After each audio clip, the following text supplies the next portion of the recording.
My grandma used to say, if you aim for everything, you hit nothing. And you aimed for everything and hit nothing. Nate, hey man, thanks for coming back to the show. How we doing? I'm doing great. Good. Well, we have a fun one today. I appreciate you making some time to come back and looking forward to this. I think it's a super important topic. So we're going to be covering 7 brutal truths about marketing your painting company. And I think this is super important for people. And maybe one thing I want to say is I think the goal here is not to discourage anybody, but for people to get grounded so that they can actually make progress. And I think being clear on these things is super important. So I threw this topic over to you. You came up with 7 brutal truths, and I'm looking forward to get into it. Before we get into like the individual, truths that we'll walk through, any like general statements on just on the topic or a conversation like this? I think one thing that, for those of you who've met with me or heard me speak before, like I have a lot of energy and I talk fast, so you might want to turn things slower. I've heard people tell me that. I will try my best, but I'm just so excited about marketing. I can't help it. So like sometimes I just start talking so fast. And so maybe that's the only warning I have is like, I can't help it. Once I start getting into a topic I really enjoy, I'll tend to talk a little faster. Yeah. And I usually have a lot of emotion. So that's just how I am. Hey man, I think just working with you, doing business life with you, I think for somebody listening to these, I would want them to know that these are truths that you're an advocate for within, obviously, Aleph. Like, you do marketing. So yeah. You do marketing for Aleph, for our partners. And so, yeah, man, the passion is, that's why we love you. So let's dive into it, dude. So I'll kind of list these off as we go and expound on what you mean. So brutal truth number 1, the first time you do direct mail, it's going to fail. Tell me more. Yeah, the first time you do direct mail, it's going to fail. It's true. Like it's a tough reality, right? There's a bunch of reasons why. But I hear this over and over. People contact me. Oh my, they heard me say something about direct mail. They're like, okay, Nate, I tried it. We put 10,000 out. I spent $5,000 on this, and I swear it was the worst money I ever spent, on direct mail. I can't believe that you even recommended it, and you might think I feel guilty about that, but I honestly don't, because the reality is that there is a brutal, hard truth about direct mail, which is that they kind of came into it with all kinds of the wrong ideas. So the first thing is they likely did not put enough energy into the content of the postcard. They thought that they would just put something out and it would come back, and that is not the case at all. Like, it needs to be your content on your postcard needs to be highly thought through. What is the headline? What are the pictures? How are you going to position your painting company? So that's the first thing, is they didn't think about the strategy at all. They thought just putting a postcard out will get response. That's not true. The second is they aimed for too much. So I see this over and over. They don't want to exclude anything because they're about to spend $5,000. So they put everything on their postcard. It's like they got pictures of decks, they got pictures of exteriors, they got pictures of kitchens, and they paint everything. So that's exactly what they write. We paint everything. That is a bad idea. My grandma used to say, if you aim for everything, you hit nothing. And you aimed for everything and hit nothing. So aim for one thing, just kitchen cabinets, just exteriors, just the painter in that area. Like, you're positioning yourself as a local presence. That's it. That's the whole thing. The pictures support that. The content supports that. And a good way to test whether your pictures are working is if you took all the words off of your postcard, what does it communicate? For most of you, if you do that test, it's like it doesn't communicate anything. It's just like a bunch of random pictures. But the best postcards have one idea that they communicate even without words. So that's a little test you could do, is take all of the words off You could do the reverse too. Take all of the pictures off and see what it communicates. Does it communicate one idea? So I think those are a few of the things. The next thing is they have completely unrealistic expectations of timeline for a direct mail. So you might say like 40 to 60% of your response is going to come in that first 6 weeks. Or first 3 weeks, let's call it even. I would say for most people that's going to happen. But that means a pretty big chunk of your response is going to come after the first 3 weeks. And it's definitely not going to all come in the first few days. Like I've had people call me, Nate, it's been 4 days since I dropped my direct mail. Like, what the heck? I've only gotten 3 calls. I spent $5,000. Like, okay, like that may or may not work out, but you're certainly too close to the time you dropped to know whether it worked out or not. So because of all of these things, the other thing is that when we talk about dominating neighborhoods, these things kind of layer on top of each other. So the very first time you drop, like, I don't know how much traction you have in that neighborhood. If you have a lot of traction, it might work immediately. And I've seen that for many painters. But if you have no traction at all whatsoever in that geography, yeah, it's probably, you're starting to build a foundation. And there's cost in that. And it's not going to have the same ROI. And it wouldn't surprise me if you came back and said, oh my goodness, Nate, it cost me $800 a lead, from that first drop. It's like, yeah, because you have no traction. If you want to get that cost down to, 200, 300, 400, which is usually kind of the range that we would aim for, is at 200 to 400. There's a lot of factors, average job size, things like that. But getting it into that range, you need to have a basis where you're already starting to dominate neighborhoods, where you're building a brand there. So those are the reasons why your direct mail is failing. You don't have the right content. You don't have the right marketing calendar strategy. You probably haven't built a base, in that area. So those are the reasons why your first direct mailing is going to fail. And as a follow-up, I mean, we're playing semantics a little bit here in the sense of fail, meaning it's probably going to not hit your expectations, right? But that doesn't mean just because it doesn't hit your expectations that it wasn't productive. And I think you'd say this would be true because we bring partners in where they don't have the things that you're talking about that ultimately, eventually make the direct mail effective. What are some markers that, like, an encouraging signs of you failed well, right? Like you failed that you could build off of. So I think one thing that we do is we try to do a match back program for everybody. Garrett and others talk about this too. Shout out to Garrett, good direct mailer. I think making sure that, hey, if you drop a postcard off, here's what I mean by matchback. Matchback is the idea that, hey, how do we figure out, outside of just asking them, how did you hear about us, who responded to our postcard? And the way you can do that is you can match back the response that you get, the weeks after you drop a postcard. What addresses it went to, so you could see if those addresses came back into your system.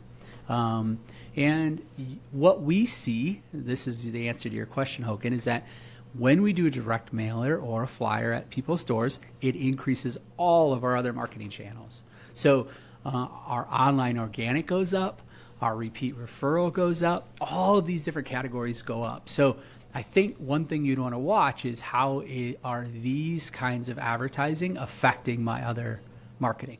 By the way, I do not feel that same way about Google paid ads or Facebook paid ads. I'm sorry to all the vendors out there that sell those different products and services. I don't see correlations where it moves all of our other numbers up when we do a lot of Facebook ads. I absolutely see that when we do a lot of direct mailing. In fact, we see that the opposite. We have had a few partners over the last year where they stopped their mail for a month because they're really critical maybe of the return on investment. And then all of a sudden, all their other categories go down too. And it's like, holy shit, what did I just do? Well, that's part of it, is this kind of local present marketing definitely tends to lift all the other things up. Great. Okay, let's go to brutal truth number 2. Finding marketing vendors that you can trust is nearly impossible.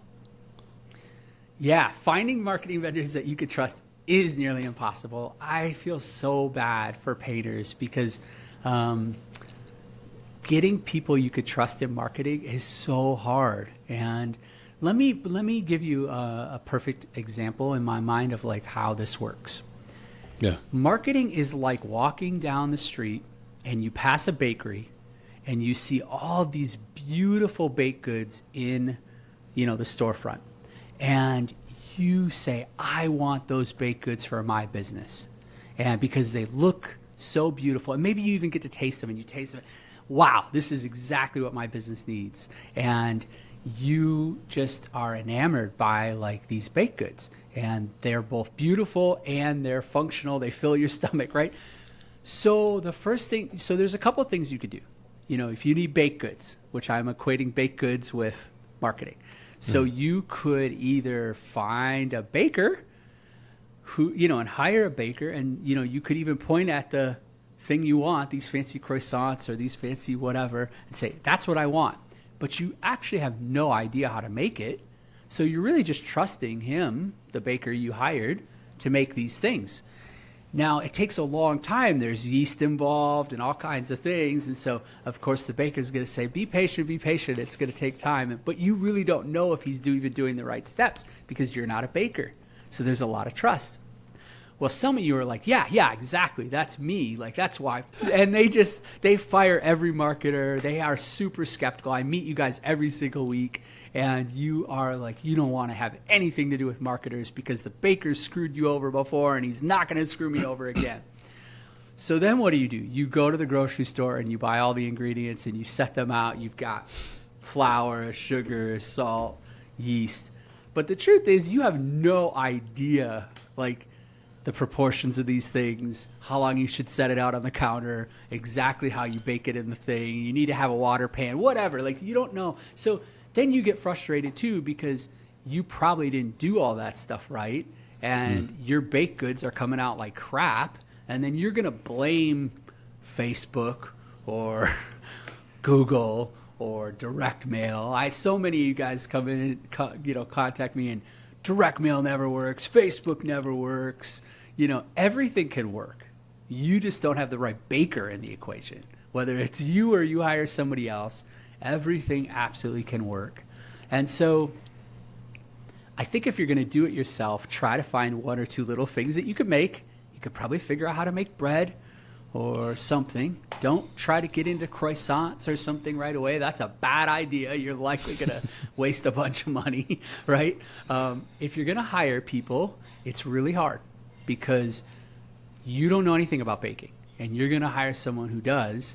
And the problem I see is that all of these bakers point at one or two concoctions that they've made and say, look, this is what I do. Well, yeah, they do that, but they haven't done that for all their customers. They've done it for like one or two painters, right? So they've had marketing success with one or two painters. So say, we got them 50 leads this week. And, well, I don't think that's not their average, right? So I think, unfortunately, there's a lot of overpromise, underdeliver. And because you don't know what you're looking for or what they're doing, you don't know who to hire, how to do it. And it's really difficult. And there's a lot of money. Most of the marketing vendors charge you you guys probably all know, I feel like it's like clockwork. They all charge between $1,000 and $3,000 a month. And they promise a variety of different things. I think there are some categories that are even more challenging, like SEO, because people have no idea what the heck that stuff is. And so it's really easy to get lost in that equation. To bridge that trust gap? Because at some point, a lot of folks are going to have to work with a vendor of some kind. So what's one or two things that they could do, look for, ask, evaluate that could help build that trust, bridge that trust gap? Yeah, a lot of prevention. What do they say? A pound of prevention's worth how does it go? An ounce of prevention's worth a pound of pain. Like, sure. Don't just talk to the couple little, people that are very selected. Try to find more that have worked with that particular vendor, and you probably will get a better rounded view. The second thing, I see this every week, Hogan. You're asking such a good question. Okay, your friend is like, you need to use this vendor. They're so great. They're getting me tons of leads. Okay, think about that for a second. that friend of yours, are they like a $400,000 painting company? Like, how much have they grown? Do they even know their own numbers? Like, have they ever done any marketing before? Like, is part of the lift just that they're paying attention right now? Like, I've seen that where it's just like, oh yeah, they went from 400 to 600. Like, I'm not even sure if they would have just paid as much attention to marketing as they are now, that they could have done that without the vendor. So like, use some common sense of like, you know, and if you do have painting companies that you really trust and you could see like, wow, that really did make an impact. So I think doing a little bit more research to get some proof in the equation is useful. That's great. I don't want to give you the wrong idea. I don't think our industry has tons of people trying to take advantage of you. I don't think that. Like, I think a lot of the vendors are trying to do the best they can, but I do think they're prone to over promise and under deliver. That's what I'm really trying to say. And I would just, to your point, this is from my experience talking to a lot of business owners, I think there's just a natural supply, demand supply relationship here that creates this issue, right? Like, the demand is a lot of owner operators who want marketing just solved for them. Like, they don't even want to know. Right. It's kind of like, solve my issues and don't even tell me how you're doing it. And that I'll just make my life easy. And so then I think you kind of, if that's the demand, and so the market is over and over and over asking for, I want to be ignorant right. to a degree. I agree. And again, yeah, I don't think anybody's consciously trying to do this. I think they have a million things going on. And yeah, I think you're leading into like the perfect example for me, like would be SEO. It's like, if you don't know what they're doing every week, they're not probably doing much, if anything. So there needs to be a relationship with your marketing vendors where there's high transparency and high clarity on what they're doing every week. So I think try to focus when you sign a contract on exactly what they're going to do, not necessarily on like the results. I know that sounds like a crazy thing for me to say, but if you could be confident that if they do the right things and you could hold them accountable to those, and the results will come. Because I don't think the opposite is true. Like, the results won't come if they don't do the things. So sure. Having clarity around that they're going to actually do something specific. And shout out to many of you marketing vendors. I've seen some of your contracts get better in this respect, and I do think that's better for the painter and for the marketing company. That's great. Okay, let's move on to the next one. So, brutal truth number 3, expect your marketing to cost over 10% of your budget without these 3 things. What are those 3 things? Expect your marketing to cost over 10%, unless you have these 3 things. Exactly. Yeah. So what are the 3 things? Tell me about your brand. Did you just start your brand in the last 5 years? I hate to just tell you this, but I heard Lindis, they're one of the biggest home service businesses in the country. There's 60 million just in our Minneapolis market here, but they used to have 10 other locations that are worth like 50 million now. And I heard him say something the other day. He said 2020 and 2021 were the best years in home service ever. And, his family has been in this business since the 1960s. So that is actually an extraordinary statement. For painting companies, they have it in their mind that 2020, 2021, 2022 is like normal. It's not. And if you have a brand that was established in these last 5 years, you very likely have a very warped perception of marketing, of what things should look like, how much things should cost. And you don't have the brand traction to spend 3% on marketing. If you were trying to grow, and I'm sort of assuming certain things, like you're trying to scale up well over $1 million, you're trying to build a marketing system that can run and generate leads in a consistent way that's controllable. Like, there's assumptions I'm making. If you're trying to go from 200 to 400,000, pretty much everything in this podcast, I don't have a lot of, that's not my world as much, so that's the first thing, is you don't have an established brand.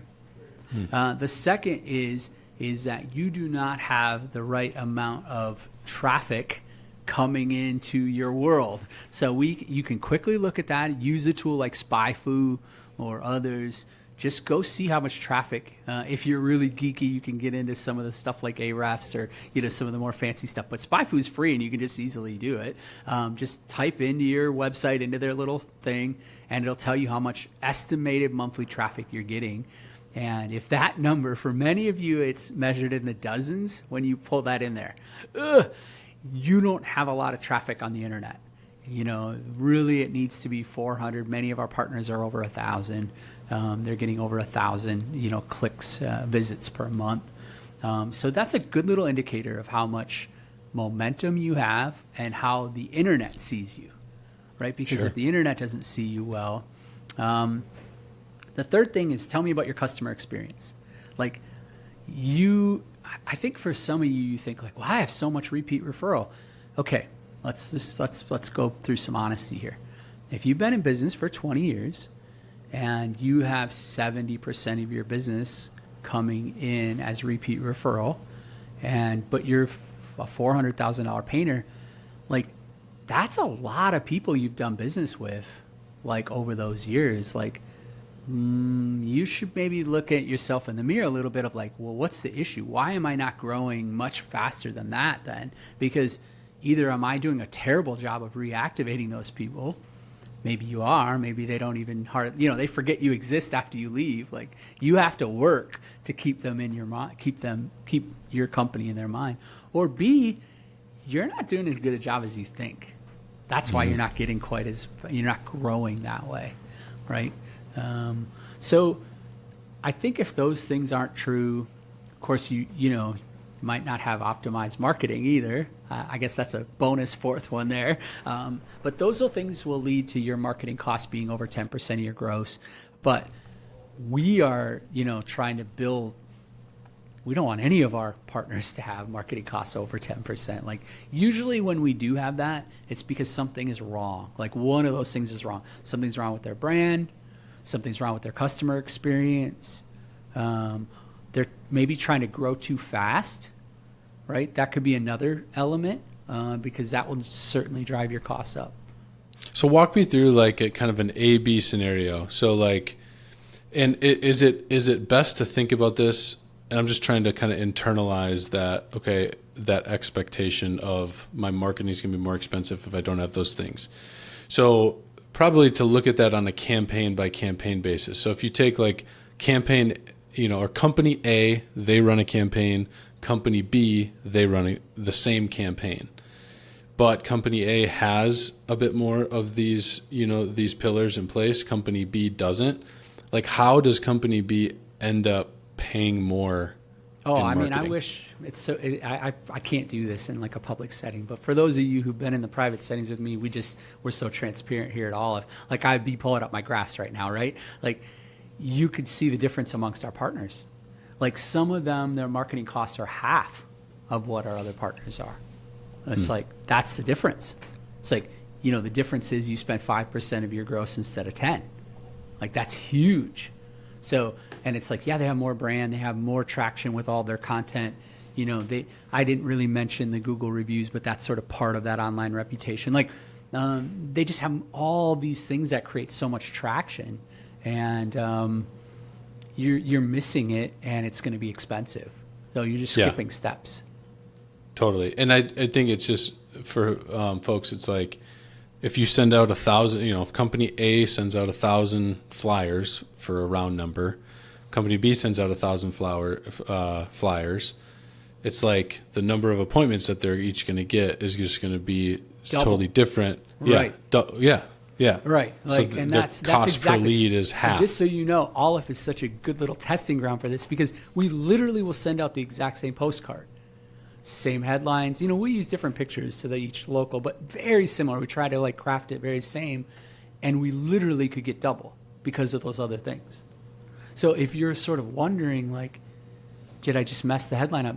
Well, I can tell you that we sent out the exact same, Sure. So, I didn't have I didn't do the targeting quite right. No, we do all that. Like we know targeting like the back of our hand, like we got that figured out. Like, we're doing blitzing, different, all the different cool stuff that you guys all do. We do it too, right? Like, So I think again, we just always want to like blame the marketing tool or channel. That's not why you're marketing. In some cases, it might be because you chose the wrong vendor or you didn't really understand how to use the product or service.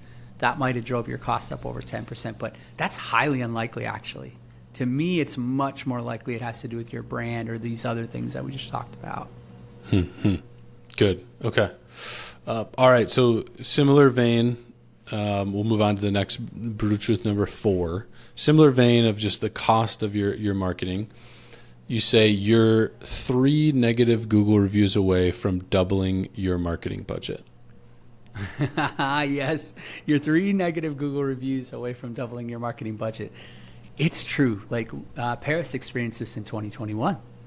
We had a really tough year in 2021 for a customer experience standpoint. And I think for those of you that use the NPS, I'll give you the number. I think we're at 45, which in today's terms, I think is actually fairly low. I know we used to talk about 60 as world class, but the reality is I think that marker has gone up and changed quite a bit. We were in a tough spot. We had gotten a lot of negative Google reviews. I think we lost 2 project managers that summer who just like completely dropped off. And just a little bit more context too. This is the year of crazy growth. Yes, we as grew, well, right? just like many of you, we grew a lot. I think we went from 5 million to 8. 5 million to 8. Like yeah, something like that. So just it's crazy growth, but it's like that. I think that's an important element here of like there's a yin yang of you're gonna be spending on marketing already if you're trying to grow like that. And so then this can make it even harder. So anyways. Yeah, so I think the best little quip I would say is it might have taken you years to build your reputation, and you can lose that reputation in a matter of weeks. And we saw that. I mean, so Google reviews are the result of that. Like one Google review probably in a lot of cases represents a lot more negative customer experience. That's my experience. Sometimes you guys have seen it. You get this little one-off. Someone's trying to take advantage of you or whatever. But usually what I've seen at Paris and other brands of ours is that one represents maybe a lot more negative experiences by customers. So it just doesn't take very long to wreck your brand. People are absolutely reading. I'll give you another number. I think at one point when we were looking at this, 7 times as many people visit our Google My Business profile than visit our website. So, wow. Yeah. So like people are absolutely looking at your Google reviews, whether they get a postcard, whether they come in through a Google click or a Facebook ad, or it doesn't make any difference. Almost all of your advertising people will check out your Google reviews, and they're going to determine what kind of company you are, at least partly by that. So your brand and reputation are something that you have to build and like protect at all costs if you want to save money on marketing. Yeah, that's great. That's great. Okay, number 5. Over a third of your business coming from repeat and referral is not a good thing. Tell us more. Yeah. Over a third of your business coming from repeat and referral is not a good thing. I think all of you that you come up to me at the things and you say, Nate, I've got 80% of my business coming from repeat referral, and you're really proud of that. And I understand it. Like you worked really hard to build up your reputation, but what you've created is something that's not controllable or repeatable at all. So that's why you do not want, in my estimation, to more than about a third. Now, I just bragged about Lindus. I think that they have 55% of their business coming in from repeat referral. So I do believe there are exceptions to this rule if you have just an extraordinary business and you're driving millions of dollars in repeat referral because of just this world-class brand. And I mean world-class in like every sense of the imagination. But for most of you, I hate to just admit this, but you don't have that. And so you might impress some people, but you're not impressing people by the thousands. So you either have not grown fast enough. So like you have held yourself back, right? And you have too much repeat referral now.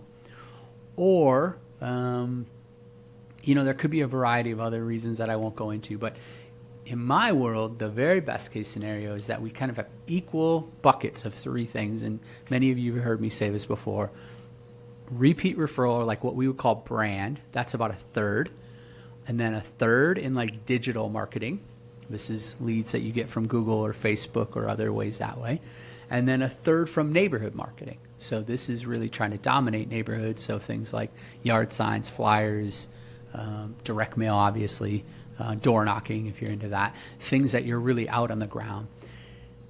I feel like if I have that mix, I can absolutely bring people up over $5 million. Like if we build that up and it looks like that, that's ideal. But if that repeat referral number is too high, I lose control. So control is the number one thing for building a scalable painting business. You have to be able to control the leads. You're going to add a sales rep. When you add that sales rep, you all of a sudden need a lot more leads. Can you turn it up like that? You need control to be able to turn it up, right? So I think, or God forbid, but this happens, you lose a sales rep. Can you turn it down? Like, so do you see how like building a scalable painting business, you need control of your marketing, and the bigger the business, the more control you need. So if you have an over $10 million business, that's even more, because now you've got 10 sales reps and, you know, all these project managers and all these people depending on you, and nothing works unless your marketing's working. So, and guess what? Things change from week to week, and you have to be able to turn things up and down. A good way to think about the image is a large painting company, like a over $5 million painting company, they often have a marketer, and he's like at his controls every day, turning things up and down. That's what happens. That's real. Like you don't set it and forget it. Like that's not how marketing works if you want to create a controllable system.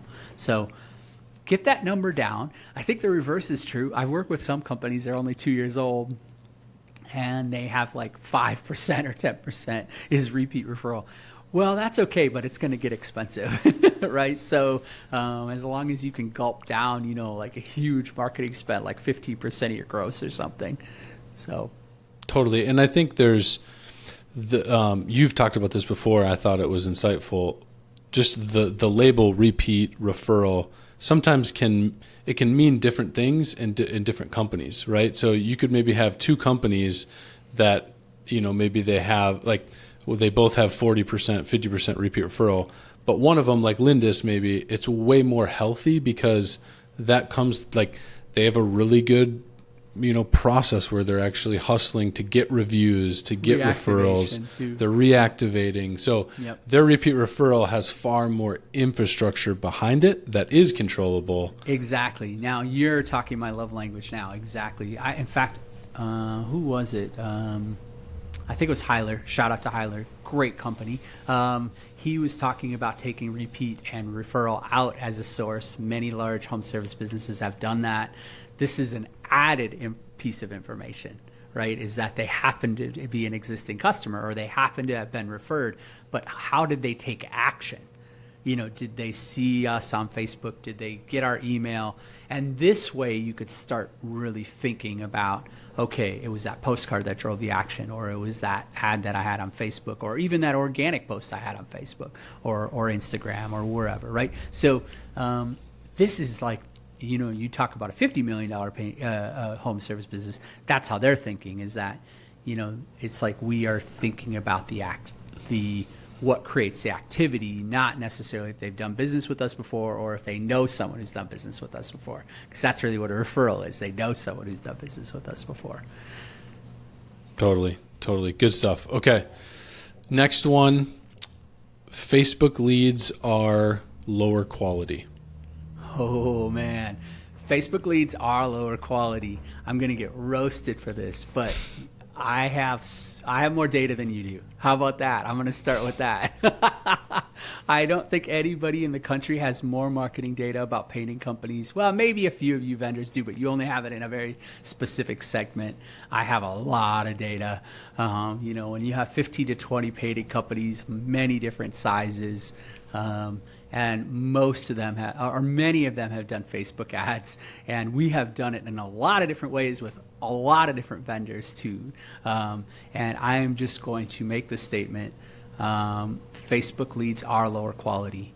But that does not mean I would not use Facebook for advertising. I absolutely would. So it's just that I don't want this to be like 60% of my lead volume. Shout out to the guys who do that. Like, you can do that. It's sort of like door knocking. You could build a whole business around door knocking. You could build a whole business around Facebook leads. But your sales team has to be really well trained to be able to handle those kind of leads. And the reason why is because you're getting them not as far into the buying process. So the companies that are doing this, they have better sales reps. That's what I guess I would say, who are going to be able to bring people from back here in the sales process. And so here, let me. So maybe flesh that out a little bit when you say lower quality. Yeah, like I think, man, this is such a good topic because I think so many of you get stuck on this. Okay, I'm a $500,000 painting company. I mostly have existed on repeat referral, right? Like, let's just go from there. You've gone out to people who already believe they're going to buy from you. Your sales skills are probably not, I hate to just say this, but your sales skills are maybe not that good.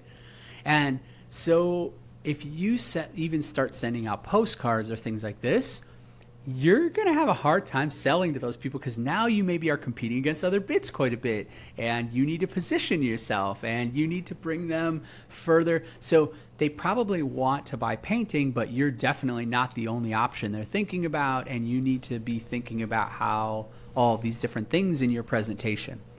Now let's even take it another step. You do door knocking or Facebook.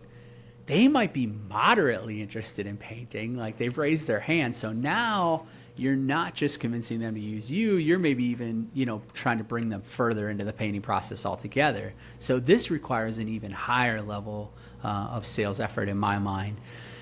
We do not have that luxury for the most part across the brands here. Like, I'll be honest with you, I don't think we have like the highest quality, where they can just go sell, ice to Eskimos. So what we take the approach is that we just don't want to have more than like 10 or 20% of our leads come in from a tool like door knocking or Facebook, because we plan that the success rate on those kinds of leads are going to be more like 25 to 35%. Whereas our normal leads, it's more like 40 to 55%, right? So that's the way that we do it here.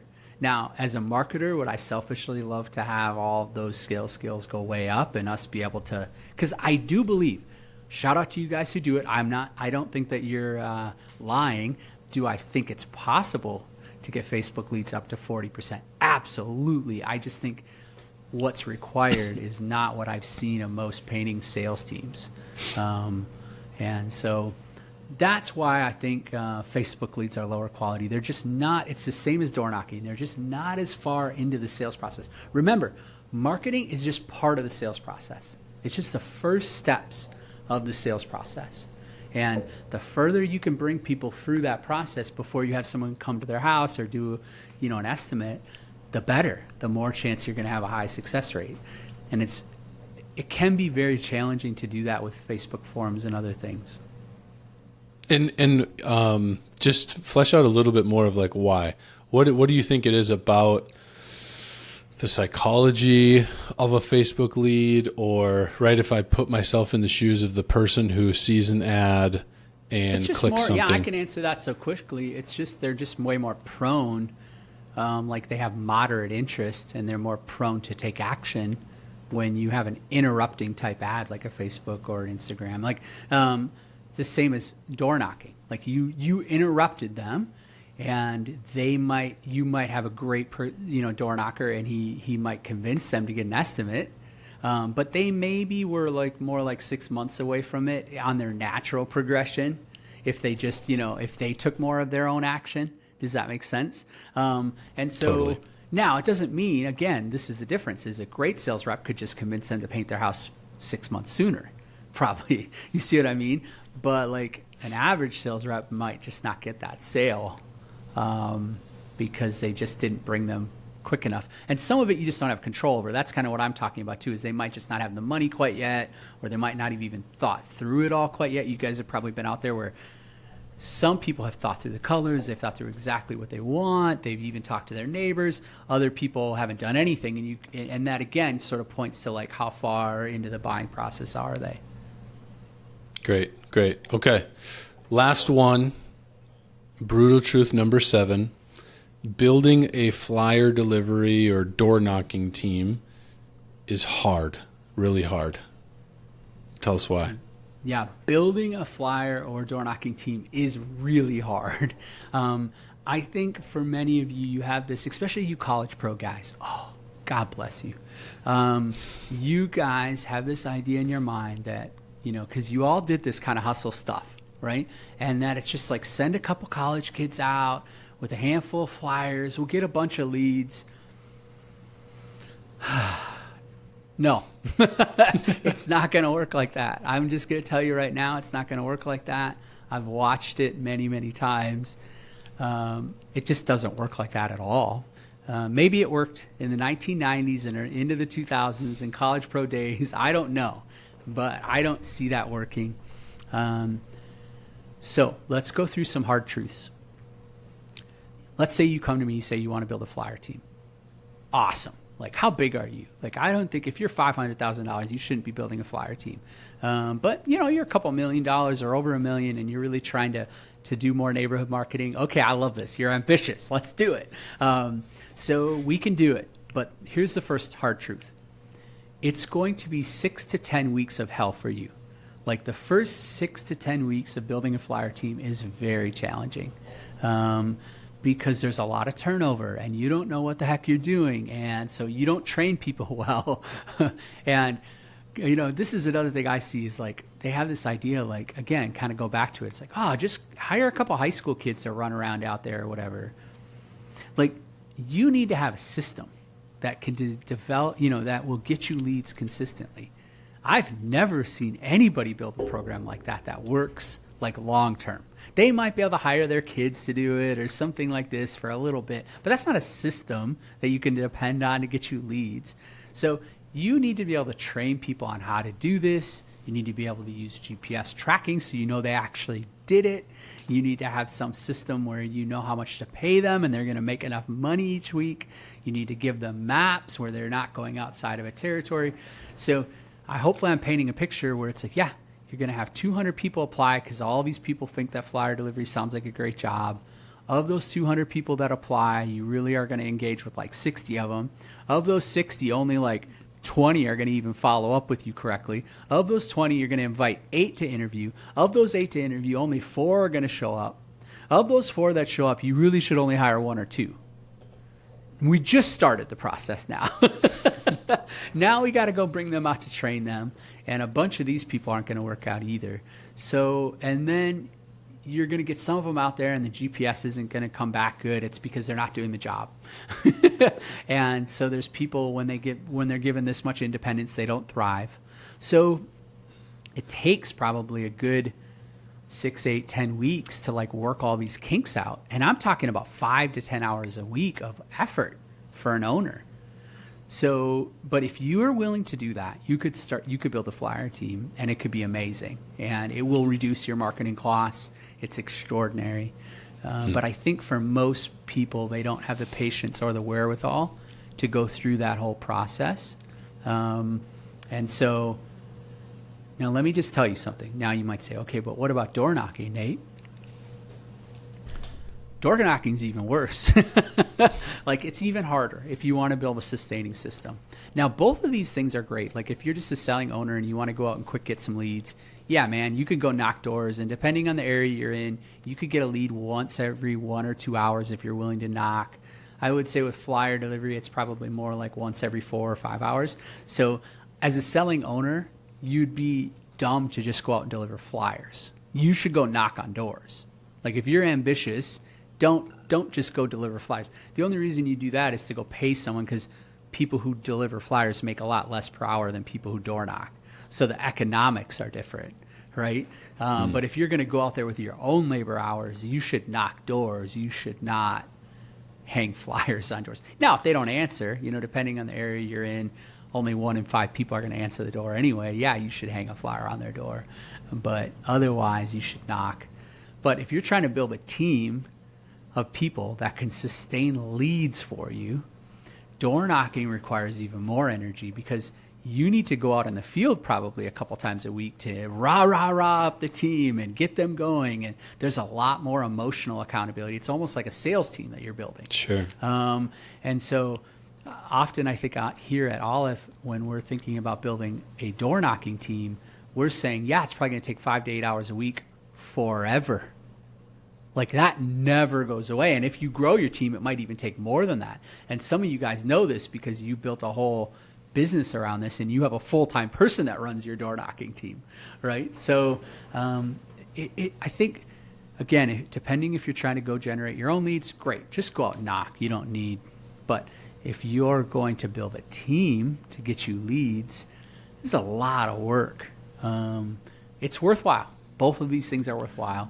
I think. And on that, like the it being worthwhile, who maybe just you said this a little bit earlier, but I would just want to put a point on it.